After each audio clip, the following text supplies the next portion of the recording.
Hey guys, this is Vesper, and it's been a week now since the release of Street Fighter V Arcade Edition, and I thought it'd be a good time to give my thoughts and review of the giant update from the perspective of someone who has played and supported this game since its initial release 2 years ago.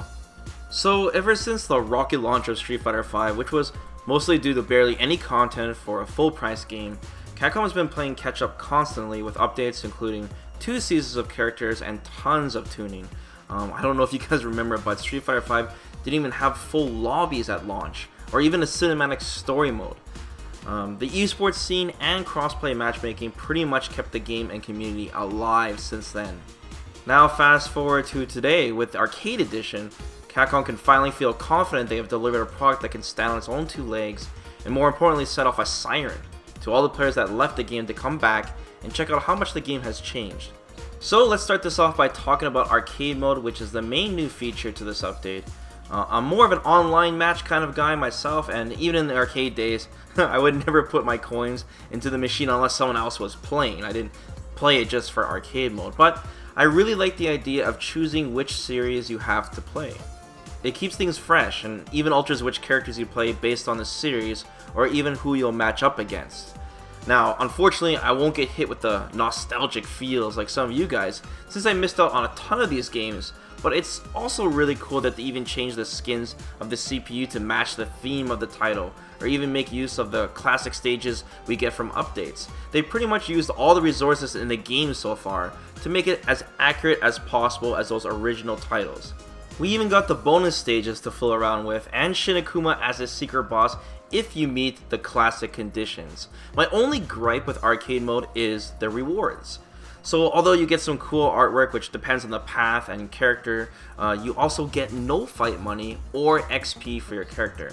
I feel like Arcade Mode could have been a great opportunity to blow off some steam and help with the grind to get future content.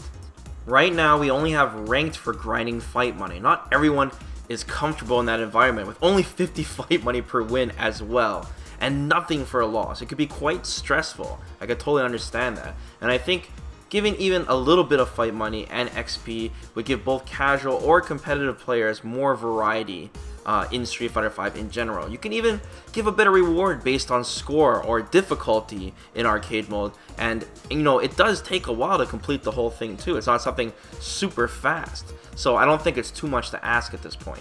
Now, Arcade Mode also features a leaderboard which will give the top players an exclusive title each month. But I don't think people will be too interested since you're not getting anything during your attempts, you're not grinding fight money, and if you already collected, your artwork for the character that you're trying to get the top score for, you're literally getting nothing at the end of your completion. So at the end of the day, Arcade Mode is an excellent addition, don't get me wrong, and it'll definitely evolve as more characters, stages, and costumes are released. I'm sure they're going to make it more and more accurate as that content becomes available.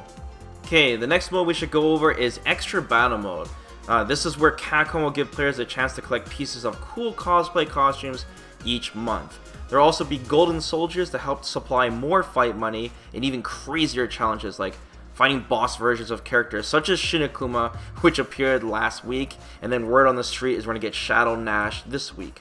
The twist is that plain Extra Battle Mode costs fight money. This does add, a bit of excitement since you are putting something on the line, pretty much like gambling. And beating Shin Akuma does give you a 10,000 XP reward each time you defeat him. And, after learning the AI, I was personally able to farm off him for some extra fight money with almost the entire cast, just loving all my characters like level 40. And that kind of content, that kind of challenge is really fun for me personally. And I love the idea of the community coming together and brainstorming to overcome the challenge. But the problem is that we now have another fight money dump that we need to keep up with. And even the Golden Soldiers cost fight money to fight in the first place, which sounds really, really silly. We're spending fight money to earn fight money. And if you've been keeping up with the news, Capcom has apparently halved the amount of fight money you get from weekly missions. So we went from getting fight money from offline content to removing it by getting it compensated by adding Golden Soldiers, but then the Golden Soldiers cost fight money to earn fight money, and then they halved the amount of the fight money from the weekly missions. So Capcom has stated that we'll be getting more fight money overall with these weekly challenges and golden soldiers, but the amount of content that we require fight money is also more abundant, so I'm not sure if we'll be able to keep up with it, so to speak, as the months go by and as we get more updates. Now, I totally understand that Capcom is giving us a great option that other fighting games don't, which is allow us to get new characters and other goodies for free, right? Free updates. And even this giant update is free. But if the entire idea is to keep players actively playing Street Fighter V, especially in a weekly manner, because obviously we're getting, the weekly costume pieces and such, there's going to be a point where people will be discouraged when they can't keep up with the content being released. It's like the feeling of being forced that you have to pay if you want to have everything in the game right away, and that definitely, we're at that point where that's not going to happen anymore. So even if you are willing to drop the cash, I feel there's still not enough bundles as well. For example, many players picking up the game will need to grab a ton of stages missing that cost almost as much as a character each. Alright, enough of that. Let's talk about the added V-triggers and game balance now. I do feel that the patch notes were, a little smaller than I expected for each character, but the new V-triggers really do help spice everything up, and I could totally understand that Capcom was kind of, a little worried because they got to balance around the V-triggers as well as the characters too. And I played a lot of Sakura for the first week, and her second V-trigger is by far the most popular, and I would always have people ask me during my stream, why do I use V-trigger 1? And I feel that V-trigger 1 just suits my style, and when I sit back and think about it, that small amount of personal choice really sets off that spark of uniqueness I want when we see different players play the same character. I really like that feeling, man. It's like, it reminds me of the groove system, right, or the ism system, and we need more of that in this game, and we're going in the right direction, I feel. In terms of balance, the pace of the game seems to have slowed down a bit for sure. Matches feel longer, and even though we'll always have top tier characters, I feel like all the weaker ones have moved up a notch, and the anti-air changes especially make the game feel more consistent and grounded. And hopefully in the future we can see some additional critical arts, some supers, and V system abilities such as V skills and V reversals, and just add more choice and flavor to our playstyles. But Season 3 is quite a huge jump compared to Season 1 to Season 2. So finally, let's talk about the tweaking and quality of life changes. First off, loading times being faster and the VS screen being skippable is a great requested change.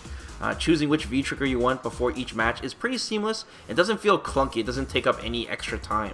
The menu and UI got a fresh coat of paint as well, and I feel like they should keep changing this every season because it really does make the game feel brand new. It's nice when people like come into the stream and they look at the new UI and they're like, whoa, like a lot of change has been happening to this game. And we also got a cool preview mode in the shop for costumes, with a sorting option as well for which character you want to see, like if you want to see Ryu costumes, for example. The new training room options are awesome, and it saves me a whole bunch of time finding setups with characters every time I switch characters because of that helpful real-time frame display.